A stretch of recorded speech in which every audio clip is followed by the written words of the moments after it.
একদিন সুলাইমান আলাইহিস সালাম জঙ্গল দিয়ে যাওয়ার সময় একটি পেঁচা তাকে সালাম দিল।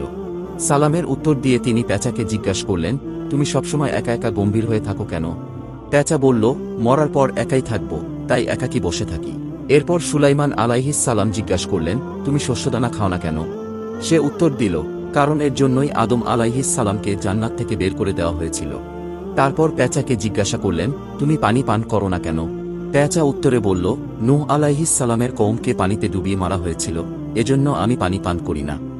সুলাইমান আলাইহিস সালাম এরপর জিজ্ঞাসা করলেন, তুমি লোকালয়ে না থেকে কেন ঝোপঝাড়ে থাকো? পেঁচা বলল, এখান থেকে আমি বলতে থাকি কোথায় তারা যারা একদিন এখানে ছিল।